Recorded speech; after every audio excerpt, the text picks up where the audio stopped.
Jangan lupa like, komen, dan subscribe channel YouTube TVRI Bengkulu dan nyalakan lonceng notifikasinya.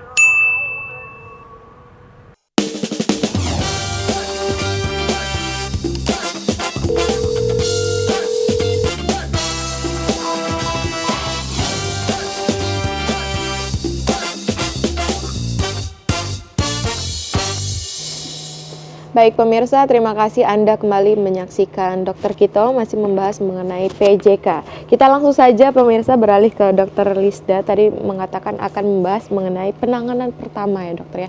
Silakan dokter, karena kita penasaran nih, edukasi penting untuk pemirsa di rumah. Dibantu slide-nya. Oke, nah jadi kita sudah banyak ya tadi ya membahas mulai dari definisi, faktor resiko, kemudian penyebabnya. Nah sekarang kita sampai pada bagaimana sih memberikan pertolongan pertama pada pasien yang diduga mengalami penyakit jantung koroner ya. Nah jadi yang pertama adalah ketika ada penderita yang mengeluh nyeri yang hebat. Tadi kita sudah belajar nyerinya nyeri seperti apa yang kita curigai mengalami penyakit jantung atau serangan jantung tadi ya.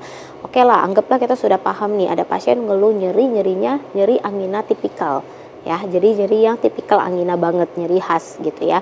Lalu kemudian yang kita lakukan yang pertama adalah biasanya kita akan membawa pasien untuk istirahat dulu ya. Jadi biasanya kita baringkan tapi dengan posisi kepala itu 20 sampai 30 derajat lebih tinggi. Artinya bisanya kita kayak posisi kita pakai bantal deh, gitu ya gampangnya ya.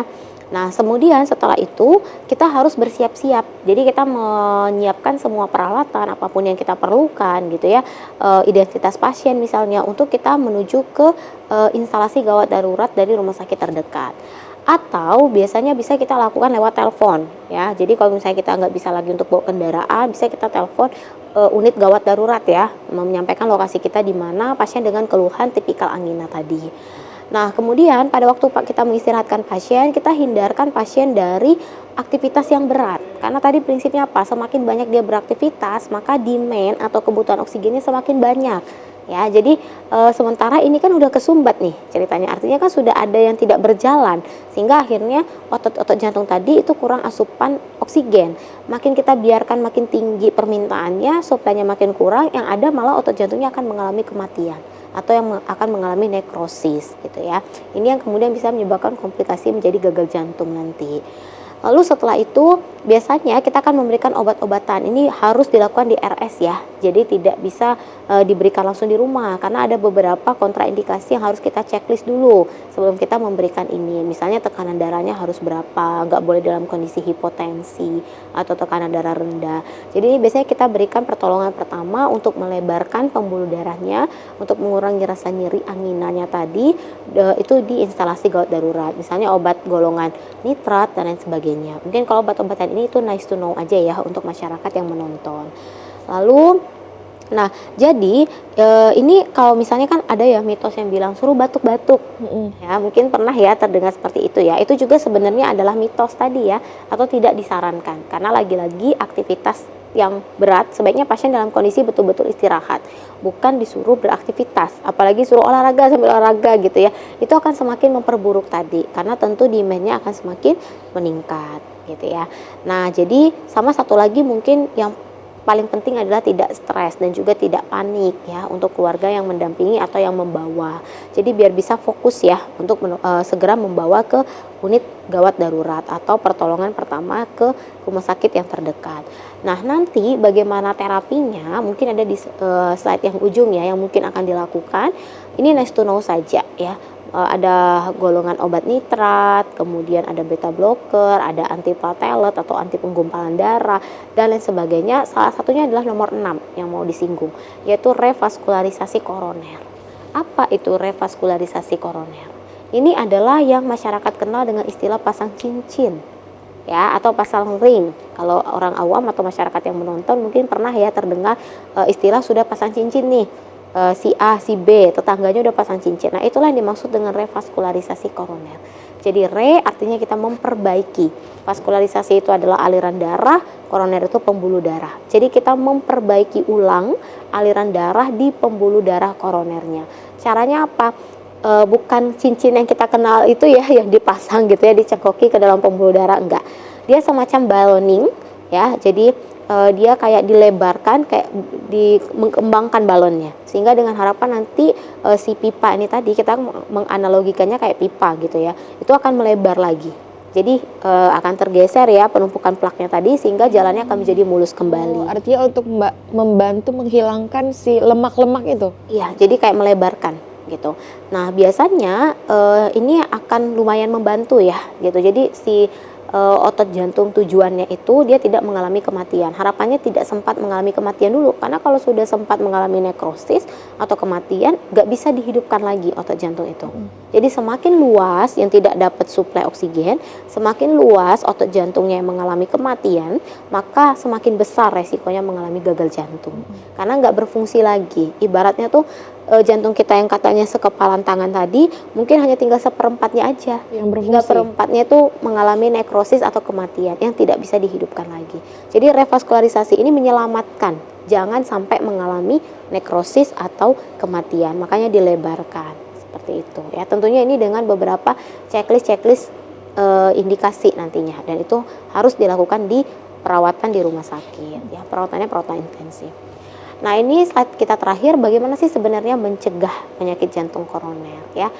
Karena tadi dia multifaktorial dan semuanya itu adalah dari lifestyle atau gaya hidup, maka ada istilah perilaku cerdik ya. Jadi mungkin masyarakat biar lebih gampang ya untuk mengingatnya ya, yaitu ada istilah atau perilaku cerdik, yaitu C, cek kesehatan berkala. Jadi penting ya, ada dan tidak ada gejala sebenarnya dianjurkan untuk cek rutin, boleh 1 kali 6 bulan gitu ya, sekali 3 bulan ya. Kemudian E, enyahkan asap rokok. Kemudian R, rajin beraktivitas fisik atau olahraga yang teratur.